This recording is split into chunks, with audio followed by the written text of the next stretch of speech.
नमस्कार, मैं शालिनी और आप देख रहे हैं वर्तमान युग। तो आइए शुरुआत करते हैं आज की खास खबर से।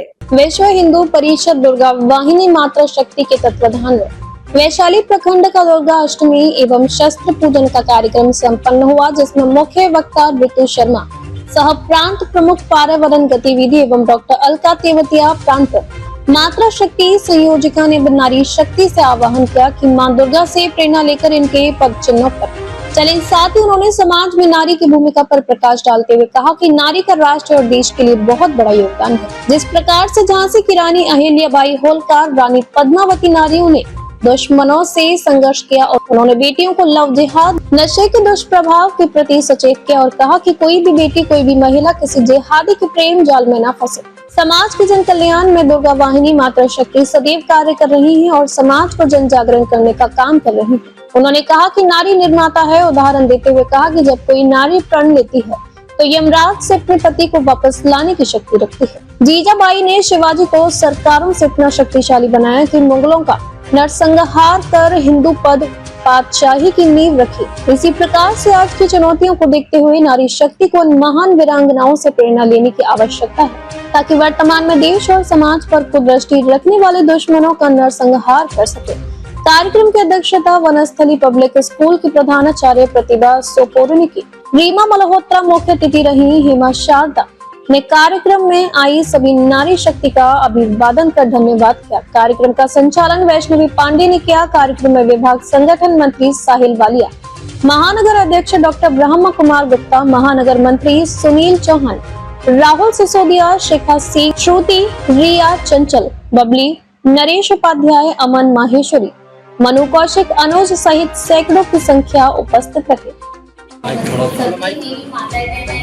और जो यहाँ पर अतिथिगण है, सभी देशवासियों को मेरा जय हिंद। जय हिंद। जय हिंद। जय हिंद। पता है, ये शब्द जय हिंद जब हम अपने आप से बोलते हैं तो आप लोग भी जय हिंद का नारा लगाते होंगे, तो वास्तव में एक देशभक्ति जरूर आपके मन के अंदर उमड़ती होती है कि नहीं? होती है ना? आज आप सबके सामने मैं यहाँ उपस्थित हुई हूँ। ये विषय मैं अभिषेक भैया को दूंगी, क्योंकि मुझे नहीं पता था कि यहाँ ऐसा कोई कार्यक्रम आयोजित है।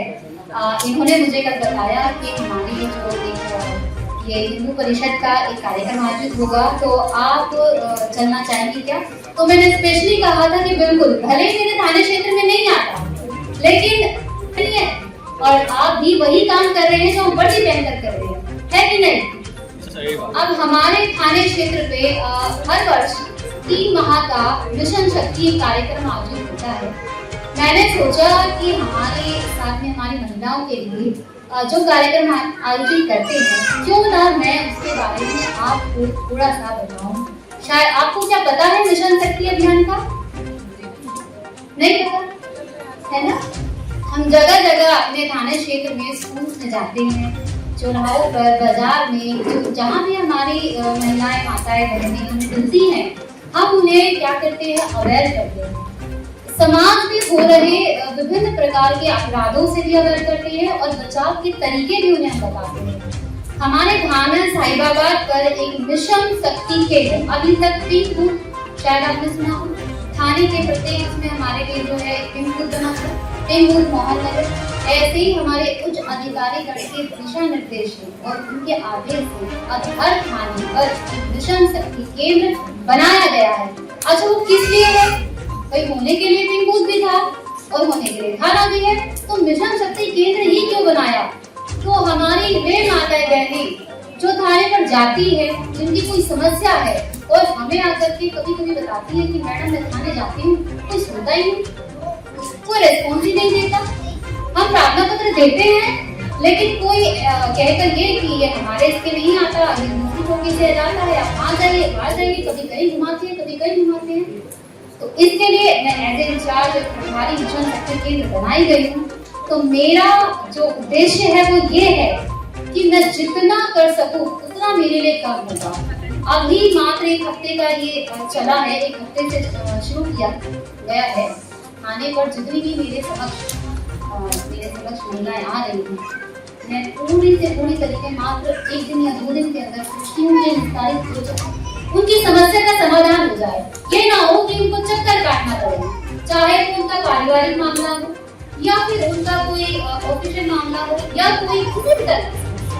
ये जरूरी नहीं है कि वो अपने परिवार में ही दुखी है तो वही समस्या।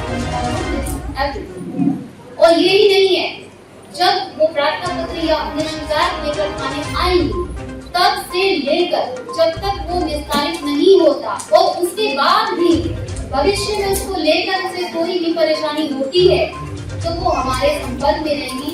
हम बार बार प्रयास करेंगे कि कहीं कोई फिर से कोई परेशानी तो नहीं होगी। जब तक उन्हें न्याय नहीं मिल रहा है तब तक हम उनके साथ और अंतिम क्षणों तक भी साथ रहेंगे जब तक उनकी समस्या का निस्तारण नहीं होता। ये तो हो गया एक हमारी पहल उत्तर प्रदेश पुलिस विभाग की ओर से।